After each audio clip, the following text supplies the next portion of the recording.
چوتھے نمبر والا ہے ترتیب، لیکن جانے کی کوئی ترتیب میرے رب نے نہیں رکھی۔ کبھی بڑی عمر کے لوگ بچے رہتے ہیں اور چھوٹی چھوٹی عمر والے لوگ اللہ کے ہاں پہنچ جاتے ہیں۔ لہذا جس کو بھی اللہ نے دنیا میں بھیجا ہے، ایک نہ ایک دن اس نے موت کا ذائقہ ضرور چکھنا ہے۔ موت کا یہ جو ذائقہ ہے، اور وہ ذائقہ دنیا کے کسی ذائقے سے مشابہت نہیں رکھتا۔ جیسے ایک صرف پانی ہے، جگہ جگہ ایک پانی کا ذائقہ الگ ہے، پانی ذائقہ الگ ہے، زمزم کے پانی کا ذائقہ الگ ہے۔ جس کنویں میں میرے آقا علیہ السلام نے دعا میں دہن ڈالی حدیبیہ میں، اس کا پانی الگ ہے۔ جیرانہ میں میرے عثمان کا پانی کا ذائقہ الگ ہے۔ مدینہ منورہ کے کئی کنوؤں کا پانی پینے کا مجھے موقع ملا، اور مجھے وہ پانی بھی موقع ملا جس میں آپ کی دعا پہ در ڈالی گئی تھی۔ آج بھی پانی موجود ہے۔ میں رب کے گھر میں بیٹھا ہوں، میں نے آج تک ایسا پانی نہیں پیا۔ 1400 سال گزر گئے، میرے محبوب کی دعا خوشبو آج بھی موجود ہے۔ پانی جو ہے ان کا ایک ذائقہ ہے۔ اب پانی میں کچھ مل جائے اس کا بھی ذائقہ ہے، حلال یا حرام، بدبودار یا خوشبودار، اس پانی کا بھی ذائقہ بدل جاتا ہے۔ کبھی پانی کا ذائقہ بدلتا ہے، کبھی پانی کا رنگ بدل جاتا ہے۔ اب وضو کرتے ہیں، یہ ہاتھ ہوتی ہے، پوری کرتے ہیں، ناک میں پانی ڈالتے ہیں، پھر چہرے کو دھوتے ہیں۔ ان مراحل سے گزر کے چہرے کو دھوتے ہیں۔ اس کی حکمت کیا ہے؟ دھونا تو قرآن میں وضو کا طریقہ تو منہ کو دھونا تھا، تو ہم نے کلی کیوں کی؟ ناک میں پانی کیوں ڈالا؟ علماء نے لکھا ہے جس پانی سے وضو ہو سکتا ہے اس پانی کی کچھ علامات ہیں۔ کیا کہ وہ پانی پھر ملاوٹ نہ ہو، تو اس پانی کو آپ اپنے ہاتھ، سب سے پہلے ہاتھ دھوئیں تاکہ ہاتھ کی میل اتر جائے، مٹی اتر جائے، گرد و غبار اتر جائے۔ پھر پانی کو ہاتھ میں لیں، پانی کا رنگ نظر آ جائے گا، پھر فیصلہ کر دیں کہ یہ پانی ہی ہے۔ پھر اس کو منہ میں ڈالیں تاکہ منہ میں جائے گا تو اس کے ذائقے کا پتہ چل جائے گا، باقی یہ پانی ہے۔ پھر اس کو ناک میں لے جائیں، پھر پتہ چلے گا کہ اس میں کوئی بدبو تو نہیں ہے۔ جبکہ ان دونوں چیزوں کا تعلق ناک و منہ سے تھا، پھر جا کے منہ پہ لگائیں، وضو پہ شروع ہو۔ اسی طرح کھانے کا ذائقہ ہے، اسی طرح مشروبات کے ذائقے ہیں، مختلف ترکاریوں کے ذائقے ہیں۔ ان ذائقوں کا تعلق آنکھ سے نہیں ہے، کان سے نہیں ہے، سر سے نہیں ہے، ان سارے ذائقوں کا تعلق منہ سے ہے۔ اور روح کا آنا جانا کہاں سے ہے؟ منہ سے، حلق سے۔ اور ذائقے کا تعلق بھی حلق سے ہے، زبان سے ہے۔ اور رب الجلال نے فرمایا کل نفس ذائقۃ الموت، ہر جاندار نے موت کا ذائقہ ضرور چکھنا ہے۔ اگر روح نکلتی کان سے تو ذائقے کا پتہ ہی نہیں چلتا، روح نکلے گی منہ سے، جاتی بھی منہ سے گئی ہے، نکالتی بھی منہ سے جائے گی، البتہ اس کا ایک ذائقہ ہوگا۔ عیسیٰ علیہ السلام نے، عیسیٰ روح اللہ علیہ السلام نے ایک قبر پہ ایک مردے کو کھڑا کیا، ویسے تو کئیوں کو کیا۔ اس سے پوچھا کہ تیری روح نکلی تھی تجھے کیا محسوس ہوا؟ تو اس نے کہا کہ جب روح نکلی تو میری حالت میں اتنی کڑوا اور بدمزہ ذائقہ ہوا کہ کئی سو سال گزر گئے اور تکلیف الگ اس روح کے نکلنے کا بدمزہ ذائقہ آج تک میرے حالت میں اٹکا ہوا ہے۔ آپ دیکھیں کبھی کبھی اندر جانے والی چیز میں اتنی بس ذائقہ نہیں ہوتا، اچھی چیز ہم کھا لیتے ہیں، وہی اچھی چیز جب منہ سے باہر ہوتی ہے تو اس کا ذائقہ بڑا خراب ہوتا ہے، طبیعت خراب ہو جاتی ہے، دیکھنے والوں کی خراب ہو جاتی ہے۔ کیوں؟ کیونکہ وہ اندر سے باہر آئی۔ اب اسی طرح جو روح ہے وہ بھی اندر سے باہر ہی آ رہی ہے، تو اس کے ایک ذائقہ ہے، ہر جاندار نے چکھا ہے۔ کل نفس، انسان نہیں کیا، کل نفس، حیوان بھی، جنات بھی، کل ملائکہ بھی، تاکہ قرب قیامت میں جب علامات عشرہ قیامت کی پوری ہو جائیں گی اور اسرافیل علیہ السلام سور پھونک رہی ہے اور تمام کے تمام کائنات کے زیرو چیزیں بڑھ جائیں گی، آنکھیں بڑھ جائیں گی، آنکھیں باہر پڑیں گی، دماغ کھوپڑیوں سے باہر پڑیں گی، مختلف چیزیں، بلکہ زمین کے بھی آسمانوں کے بھی فرشتے بھی اس سے بڑھ جائیں گے۔ حتیٰ کہ رب ذوالجلال پوچھیں گے اسرائیل علیہ السلام سے، یا اسرائیل من باقی من خلقی، اب میری مخلوق میں کون بچا ہے؟ اسرائیل علیہ السلام فرمائیں گے، یا ربی اسرافیل و میکائیل و جبرائیل و عبدک الضعیف الفقیر، اپنا نام ہی نہیں لے سکیں گے رب کیا کہ اسرائیل علیہ السلام۔ رب ذوالجلال فرمائیں گے، یا اسرائیل اقبض روح اسرافیل، اب جلدی جا اسرافیل علیہ السلام کا روح قبض کر لے۔ اسرافیل علیہ السلام کے پاس جائیں گے، فرمائیں گے، یا اسرافیل امرنی ربی ان اقبض روحک، میرے رب نے حکم دیا ہے کہ میں تیری روح نکال لوں، قبض کر لوں۔ ان کی روح نکل جائے گی، پھر میرا اللہ دوبارہ پوچھیں گے، من باقی من خلقی، اب بتاؤ اسرائیل کون بچا ہے میری مخلوق میں؟ فرمائیں گے، یا ربی میکائیل و جبرائیل و انا عبدک الضعیف الفقیر۔ اللہ میکائیل بچ گئے، جبرائیل بچ گئے، اور میں ہی ایک کمزور اور فقیر بچ گیا۔ اسرائیل علیہ السلام اپنے آپ کو فقیر کہے۔ اللہ فرمائیں گے، اقبض میکائیل، جائیں گے میکائیل علیہ السلام کے بعد اور فرمائیں گے، اب مجھے حکم ملا ہے کہ میں تیری بھی روح قبض کر لوں۔ میکائیل علیہ السلام فرمائیں گے، اسرائیل میں تو میکائیل ہوں، میں تو کیل کرنے والا ہوں۔ وہ کہیں گے، اب تو دنیا میں کچھ بچا ہی نہیں ہے، ان کی روح بھی قبض ہو جائے گی۔ اب اللہ سے پوچھیں گے، اللہ پوچھیں گے، اسرائیل اب بتاؤ من باقی من خلقی، اب کون بچا ہے باقی؟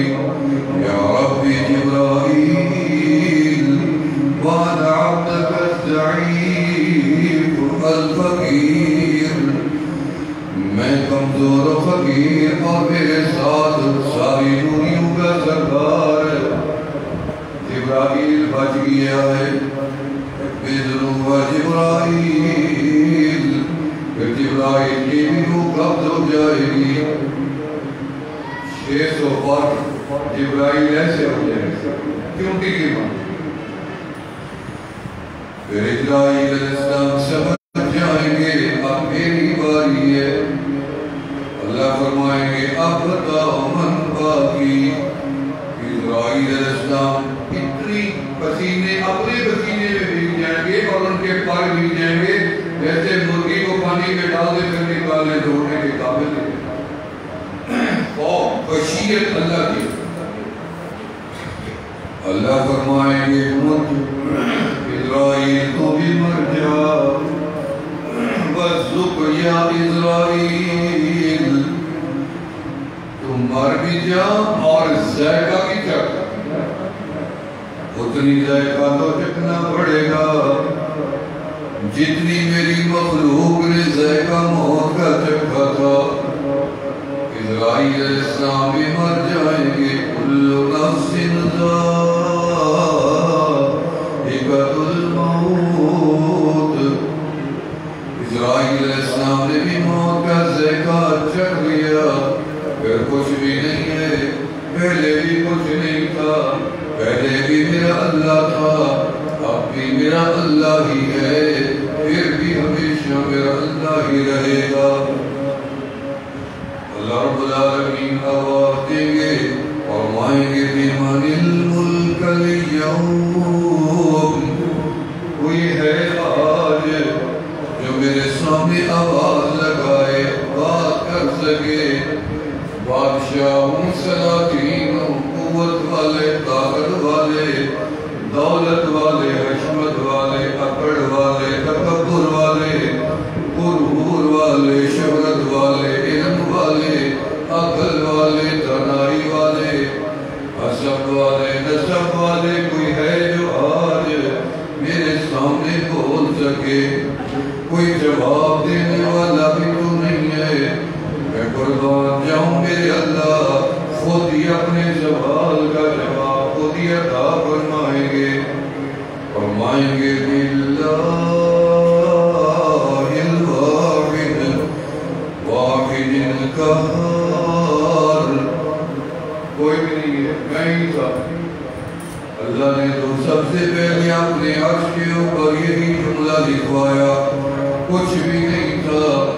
قلم کو علم دیا الذی علم بالقلم. اللہ نے قلم کو علم دیا اور حکم دیا لکھو میرے عرش کے اوپر. اللہ میں نے کیا اور کتنا لکھنا ہے. اور میں نے کوئی انا اللہ میں اللہ ہوں. خود ہی اللہ اپنے بات میں ہی. اتنی میٹھا نام ہے اتنی پیارا نام ہے. انی انا اللہ یعنی میں انی خالق انی مالک انی رازق. یہ صفات ہے اللہ کی. یہ تو بعد میں آ جائیں گی. فرمایا یہ تو ساری صفات اللہ پر پہلے بھی موجود تھی. اب صفات کتنی ہے؟ یہ 99 نام صفاتی جو آپ کے لیے تو بالکل موجود ہے تاکہ تمہیں سمجھنے میں دقت نہ ہو. میرے علماء مفسرین نے متقدمین نے سب صالحین نے لکھا ہے کہ روئے زمین میں جتنی انسان آج تک پیدا ہوئے اور قیامت تک ہوں گے یہ سارے کے سارے میرے اللہ کی کسی نہ کسی صفت میں پیدا ہوئے. اتنی صفات ہے میرے اللہ. اور مالک انی انا اللہ لا الہ الا انا. میں اللہ بھی ہوں اور میں الہ بھی ہوں. آسمان بھی میری پوجا کرے گا. چاند سورج ستارے بھی میری تسبیح کریں گے. زمین بھی میری تسبیح کرے گی. ہم کہتے ہیں اس کو تو من ذکر اللہ. زمین کو کہتے ہیں اللہ کا ذکر چھوڑ میں طہارت کے لیے تجھے استعمال کرنے لگا ہوں. درخت بھی میرا ذکر کریں گے. پرندے بھی میرا ذکر کریں گے کیونکہ میں الہ ہوں. فرشتے بھی میرا ذکر کریں گے کیونکہ میں ہی الہ ہوں. وما انی انا اللہ لا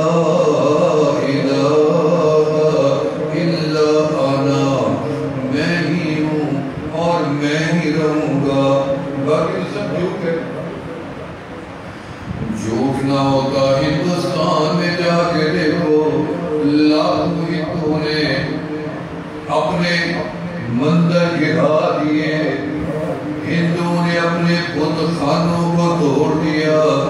کسی مسلمان نے آ کے مسجد توڑی؟ کسی مسلمان نے بتایا؟ مسجدوں کو بناتی ہیں، سجاتی ہیں، گھروں سے بھی زیادہ چمکا دیتی ہیں، کیونکہ حقیقی اللہ کا گھر ہے. جاؤ دیکھو اللہ تمہیں کعبہ دکھائے، مسجد حرام دیکھو. اللہ میں مسجد اقصی بھی دکھائے، تعبیر کے بیت المقدس بھی اللہ ہمیں دکھائے. یہود و حدود اور کفار جتنی بھی ہیں دنیا کے، اللہ ان کے تسلط سے اور قوتوں سے اور ان کی دہشتوں سے اپنے بندوں کو محفوظ رکھے اور قبلہ اول کو آزادی عطا فرمائے اور ہمیں بھی بہادری کا شرف عطا فرمائے. جاؤ تم بیت اللہ کو دیکھ آؤ، اللہ تمہیں کعبہ دکھائے اور پھر آقا کا مدینہ دیکھ کے آؤ. مدینہ کتنی پیارا ہے، ساری دنیا دیکھ رہی ہے، مدینے جیسا شہر نہیں دیکھا.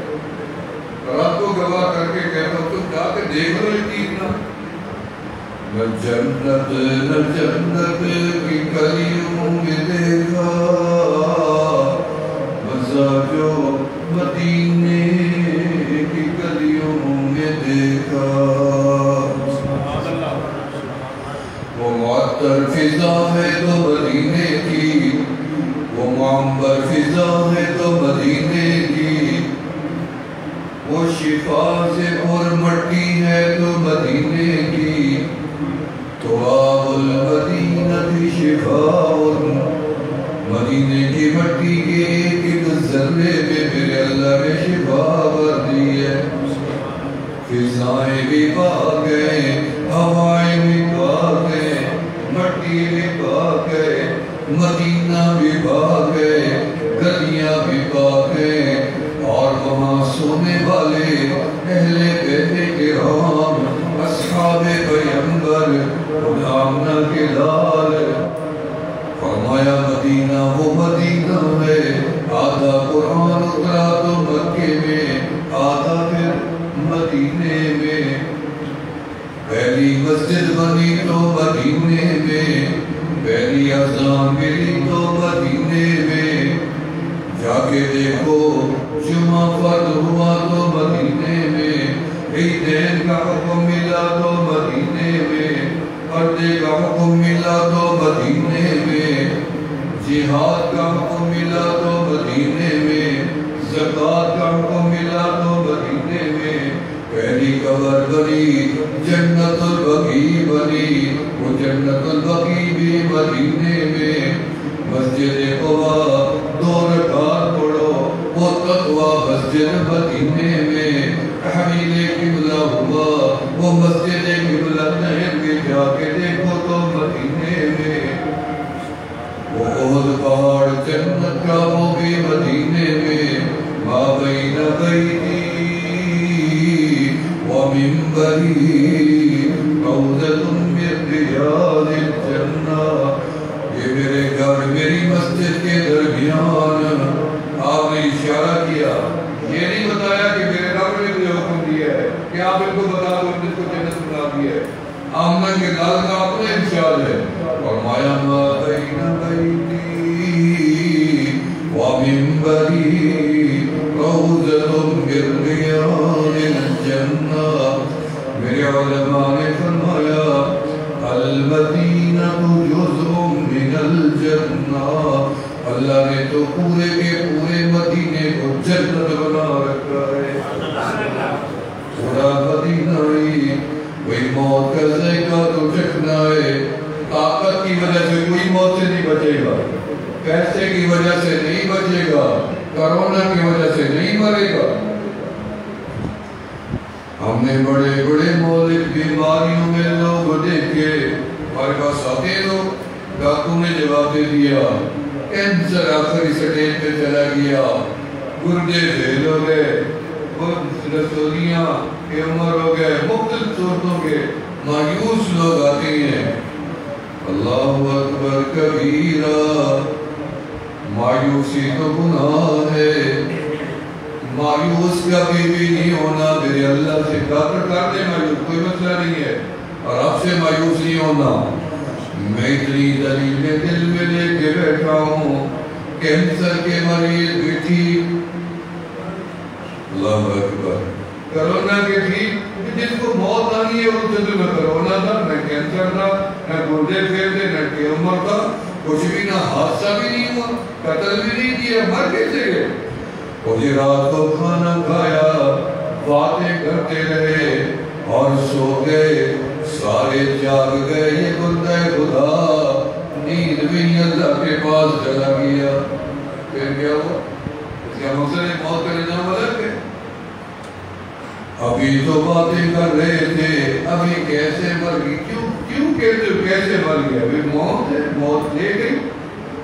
موت کے لیے اسباب بننا ضروری نہیں ہوتے، اور کبھی بھی یہ نہ سوچنا کہ میری موت کا کچھ سبب بنے گا تو مروں گا، یہ دھوکہ ہو جائے گا شیطانی۔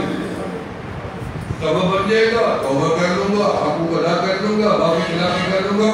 ہم نے ایسے لوگ بہت دیکھے کہ کل توبہ کروں گا، سوئے کل ہوئی نہیں، پہلے ہی مر گئے۔ اس لیے فرمایا توبہ کرنی پڑے گی، اجلوا التوبۃ قبل الموت، مرنے سے پہلے توبہ کر لو، اور موت کی خبر ہی نہیں ہے کب موت آ جائے گی۔ آدم علیہ السلام نے 1000 سال زندگی گزاری، بڑی عمر ہے اب آدم علیہ السلام کی، 1,00,000 اولاد، یعنی پوتے پڑ پوتے جلتے جتنی گنتے جائیں، 1,00,000 اولاد اپنی آنکھوں کے سامنے آدم علیہ السلام نے خود دیکھی ہے۔ 1,00,000 آبادی ہوگی تھی اچھی خاصی، انہی کی اولاد۔ لیکن ملک الموت آدم علیہ السلام کو لے کے چلے گئے، 950 سال تبلیغ کرنے والے پیغمبر، 1000 سال یا زیادہ عمر پانے والے نوح علیہ السلام، ملک الموت دیکھیں چپر کے نیچے بیٹھے ہیں، گھر نہیں ہے، چپرے کے نیچے، کانوں کا، لکڑیوں کا۔ ملک الموت کہہ رہے آگے آنے کے اللہ کے پیغمبر، میں تو آپ کو لینے آیا ہوں، اور آپ نے گھر کوئی نہیں بنایا؟ لیکن نہیں، کیوں نہیں بنایا؟ اتنی بڑی عمر تھی، 7 بیٹے تھے، نوح علیہ السلام کے 7 بڑے اعظم کے جو نام ہے نا، یہ ہند بھی کہتے ہیں نوح علیہ السلام کے بیٹے کا نام، اور کچھ کہتے ہیں نہیں سندھ بھی ان کے بیٹے کا نام، تاریخ سندھ میں لکھا ہو 7 بیٹے، لیکن جتنی بڑے اعظم ہیں، 11 کے علماء بھی کہتی ہیں ان کے نام نوح علیہ السلام کے بیٹوں کے نام۔ نوح علیہ السلام فرمانے لگے اسرائیل، میں کیسے گھر بناتا، میں روزانہ سورج طلوع ہوتا، میں تیری گاہیں تکنے بیٹھ جاتا، شاید آج مجھے اللہ بلا لے اور مجھے اللہ کا دیدار ہو جائے، میں تو اللہ کے دیدار کے لیے روز کہنے کر کے بیٹھ جاتا تھا۔ کہتے حضرت مرزا مظہر جان جانا حبیب اللہ شہید رحمت اللہ علیہ جس دن شہید ہوئے، اس دن نہائے اور نیا جوڑا زیب تن کیا، نواب مدر، بادشاہ مدر، بادشاہ سے نواب تھے، بڑی ڈیس کوٹ پہنی، لمبا جو کوٹ ہوتا ہے وہ پہنا، بہترین ٹوپی پگڑی باندھی، اور اوپر اور بھی کچھ باندھا، اور سرما ڈالا، تیل ڈالا، اور دلہے کی طرح سج کے بیٹھ گئے۔ مریدین نے تعلیم دے رہے تھے، اور مریدین نے پوچھا حضرت آپ اس طرح سے سج کے بیٹھے ہوئے ہیں جیسے آج آپ کی شادی ہونے والی ہے۔ حضرت مرزا مظہر جان جانا حبیب اللہ شہید رحمت اللہ علیہ فرماتے ہیں 5ویں نسبت ہے میرے پاس ان کی، اس وقت 4تھی میرے مرشد کی بغداد میں، اور قریب ترین نسبت اللہ نے ثابت کو دے رکھی ہے، پاکستان میں کسی کے پاس نہیں۔ انہیں کہا دلہے کی طرح بنے بیٹھے ہیں، مسکرا کے فرمایا ہاں جی آج ہماری شادی ہونے والی ہے، شادی ہونے والی ہے، ہم نے تیاری کر رکھی ہے۔ کیسے؟ فرمایا رات کو مجھے رسول اللہ صلی اللہ علیہ وسلم کی زیارت ہوئی ہے، آپ نے فرمایا جان جانا کل آپ ہم سے ملاقات کرنے آ رہی ہیں. پہلے تو جب اتنی بڑی ہستی کی ملاقات ہو تو پھر میرے کپڑوں میں نہیں جانا چاہیے. پھر میں نے پوری تیاری کر کے بیٹھا ہوں. جیسے کہ سیدنا عثمان غنی رضی اللہ عنہ کو جب روزہ تھا بلوائیوں نے حملہ کیا تو کچھ زخم ہوئے, خنجر کے وار لگے تو حکمان اطباء بلائے گئے اور ان کے منہ کے قریب پانی لایا گیا کہ منہ کھولیں, ہم کچھ پانی ڈال دیں تاکہ آپ کے سانس بحال رہیں تو ہم آپ کی مرد پٹی کرتے ہیں, آپ کی زندگی بچ جائے گی. انہوں نے فرمایا نہیں, پانی کو پیچھے ہٹا لو, مجھے روزہ ہے. اور پھر اشارہ کیا محبوب خدا کہ کھڑکی کی طرف, دروازے کی طرف, فرمایا اس کھڑکی سے رات مجھے میرے محبوب نے آواز دی ہے. فرمایا عثمان کل کا روزہ پھر ہمارے ساتھ ہی افطار کر لینا. تو میں یہاں روزہ توڑ دوں, اس سے بہتر نہیں ہے میں محبوب کے پاس جا کے روزہ افطار کروں.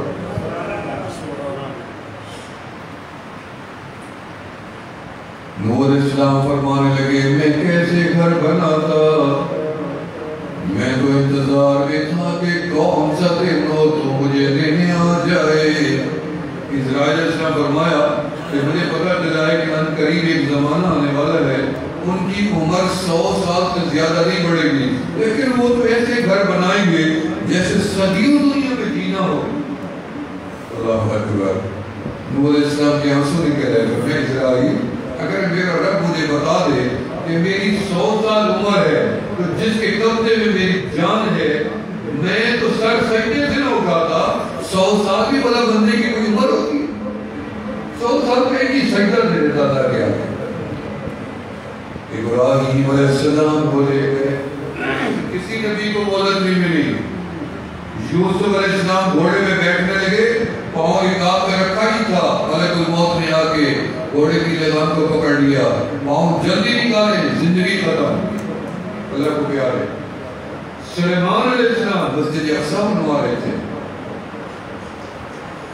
فرمایا یہ تو میرا عذر معقول ہے, میں مسجد اقصی بنوا رہا ہوں, اللہ کا گھر ہے, میرا تھوڑی ہے, اس کے لیے تو اللہ مجھے اجازت دے دے گا نا مہلت. اچھا پوچھ کے کھاؤ, شاید اللہ مجھے مہلت دے دے, کیونکہ اس میں جنات بھی ہیں, وغیرہ جنات تو بھاگ جائیں گے. اسرائیل علیہ السلام واپس گئے, واپس آئے, فرمایا نہیں اللہ سے پوچھا. اللہ نے فرمایا میرے پیغمبر سلمان کو بتاؤ کہ انہوں نے بادشاہی مانگی تھی نا, ہم نے دے دی, اور انہیں بادشاہی ایسی مانگی تھی جو پہلے بھی کسی کو نہ ملی ہو, بعد میں بھی نہ ملے قیامت تک, وہ بھی ہم نے بات مان لی. جو ماننے والی تھی وہ تو ہم نے مان لی. اب زندگی کا ایک دن بڑھ جائے یہ نہیں مانی جا سکتی, یہ اٹل ہے زندگی کا. اللہ کا گھر کیسے بنے گا؟ پر میں گھر ہمارا ہے, ہم بھی بنوائیں گے. چلو جی اب ایسا کرو کہ میں موت کے لیے تیاری کرتا ہوں کہ تم مجھے محراب میں لے جاؤ, مسجد کے محراب. مسجد محراب پہلے سے مسجد بھی پہلے سے بھی. سبحان اللہ کی اسرا بعبدہ من المسجد الحرام الى المسجد الاقصی, یعنی مسجد اقصی پہلے سے بھی قرآن نے بتایا. اور میں مجھے محراب میں لے جاؤ, اور محراب میں اللہ اکبر کر کے نماز کی نیت کروں گا, اور میری کوہنیاں جو ہیں ایسے, یعنی مقصد یہ ہے کہ ہاتھ بندے ہوں گے, سلیمان علیہ السلام ایسے ہاتھ کیے ہوں گے, میری کوہنیاں ایک لینا محراب کی دونوں طرف, کوہنیاں میری ٹک جائیں, اور میرا آسان جو ہے یہ میری تھوڑی کے نیچے کھڑا کر دینا تاکہ میری گردن جو ڈڑک نہ جائے, وہ تو میری نکل جائے گی, اور میں اسی طرح نظر آؤں تاکہ پیچھے جو مزدور ہیں, مستری لیبر لگی ہوئی ہے, جنات ہیں اور انسان ہیں, یہ سمجھے کہ میں کہہ رہا ہوں, اور تاکہ یہ کام ہو جائے, اللہ کا گھر بن جائے. تو اللہ نے فرمایا جبرائیل جیسے میرا پیغمبر کہتا ہے ویسے کر دو. علماء نے لکھا ہے کہ اتنی دیر تک سلیمان علیہ السلام کے اس عصا کو کیڑا کھاتا رہا اور نہیں ٹوٹا جب تک میرے اللہ کا گھر مکمل نہیں ہوگی. سبحان. میں قربان جاؤں آپ نے کہ لال کے اوپر جن کی امت نے پوری دنیا میں مساجد کا جال بچھا دیا۔ میں پیرس میں گیا، میں نے ایک بندے سے پوچھا مسجد ہوگی کہ نماز پڑھنی ہے مسلمان سے؟ انہوں نے کہا بالکل ہے۔ میں نے کہا کتنی مسجدیں ہوں گی؟ کہتے آپ بتائیں۔ میں نے کہا ہم تو ابھی آئے، ہمیں تو پتہ نہیں ہے پیرس میں کتنی مسجدیں ہوتی ہیں، ہم تو سمجھتے شاید ہو ہی نہ، کہ آپ اندازہ بتائیں۔ میں نے کہا 5-10 ہوں گی۔ پھر میں نے ایسے اندازہ لگا دیا۔ اس نے کہا نہیں، پیرس کے اندر 700 مساجد ہیں، 700۔ اسلام کا بڑا دشمن فرانس، جہاں گستاخ رسول موجود ہیں، وہاں پہ 700 مساجد ہیں۔ جنیوا میں گئے، وہاں ایک پورا پہاڑ، ابو زیدی کا بادشاہ جو سلطان النہیان وفات پا گیا، اللہ کی قبر میں کروڑوں رحمت اللہ نے فرمائے، اس نے پورا پہاڑ، اور اتنی قیمتی پہاڑ کہ پورے فرانس کا سونا اکٹھا کر دیں سوئٹزرلینڈ کا، اور ایک طرف رکھی اور اس پہاڑ کی قیمت پھر بھی بڑھ جائے گی۔ اتنی قیمتی پہاڑ خرید کر کے اس کی چوٹی پہ مسجد بنا کے، پانی کا چشمہ چلوا کے، پورا پہاڑ مسجد کے نام وقف کر دیا۔ میں نے اس میں نماز پڑھی ہے الحمدللہ۔ مساجد کا جال، یہ اس امت کا شرف ہے، ہم نے کہ لال کی امت کا۔ پوری دنیا میں چلے جائیں آپ کو جگہ جگہ مسجد نظر آئے گی، جگہ جگہ مسجد۔ تو میرے دوستو یہ موت ہے، اگر اس موت سے بچنا ضروری ہوتا، آمنہ کے لال ہوتے۔ آمنہ کے لال اپنے گھر کے اندر موجود ہیں، اما عائشہ صدیقہ بیٹھی اکیلی، کوئی بھی فرد نہیں ہے حجرے میں، 2 ہستی ہیں، آپ ہیں اور آپ کی محبوبہ یعنی سیدہ کائنات سیدہ عائشہ صدیقہ رضی اللہ عنہ، اور وہ بھی دور نہیں، آپ کے پیچھے بیٹھی ہوئی ہیں، اور آپ کا بدن ایسا کہ ایسے بدن کے اوپر جگہ ٹیک لیے بیٹھی، آخری جماعت ہے، آپ کا چہرے مبارک سرخ تھا۔ عائشہ صدیقہ فرماتی ہے کہ میں آپ کے چہرے کو کیسے ہاتھ لگاؤں، اور نور چہرہ تھا آپ کا، میں آپ کا ہی ہاتھ پانی کے پیالے میں ڈال دیتی، وہ گیلا ہو جاتا، اور وہی ہاتھ پکڑ کے آپ کا آپ کے چہرے پہ پھیر دیتی کہ جو اللہ نے شفا آپ کے ہاتھ میں رکھی ہے میرے ہاتھ میں نہیں۔ اتنی دیر میں آپ نے فرمایا عائشہ جبرائیل آ گیا ہے، وراہ اسرائیل، پیچھے پیچھے اسرائیل، بِإِذْنِ میری اجازت دے کے آ گئے دونوں، وَاخْتَارَنِي رَبِّي میرے رب نے مجھے اختیار دے دیا جینے کا کہ میں جیوں اور قیامت تک مجھے موت نہیں۔ کسی نبی کو جینے ایک ہی ہستی کو ملا ہے کیونکہ ساری کائنات رب نے بنائی بھی نہیں کہیں، انہی کی وجہ سے بنائی، اختیار بھی ایک ہستی کو ملا، آپ کا فرمان ہے۔ لیکن فرمایا نہیں، میں نے مشورہ کیا ہے جبرائیل سے میں اپنے رب کی ملاقات چاہتا ہوں، مجھے دنیا سے جانا ہے۔ فرمایا کہ آپ کے جب اسرائیل نے صرف اجازت دی، جبرائیل بھی ساتھ ٹھہرے گئے تو روح کے نکالنے کا وہ شروع ہوا عمل، تو آپ کو سکرات کی تکلیف شروع ہوئی، سکرات کی جیسے شروع ہوئی آپ کے آنسو نکلے، آپ کے آنسو نکلے، اور اب کی طرف اشارہ کہ اللہ اس سکرات میں اتنی تکلیف ہوتی ہے، یا اللہ جتنی تکلیف سکرات کی ہوتی ہے یہ ساری کی ساری مجھ اکیلے کو دے دے، اور قیامت تک آنے والی میری امت کو بچا دے۔ اپنی امت کے لیے فرمایا، خیر خواہ اپنی امت کے، میری امت کو اس تکلیف سے بچا لے۔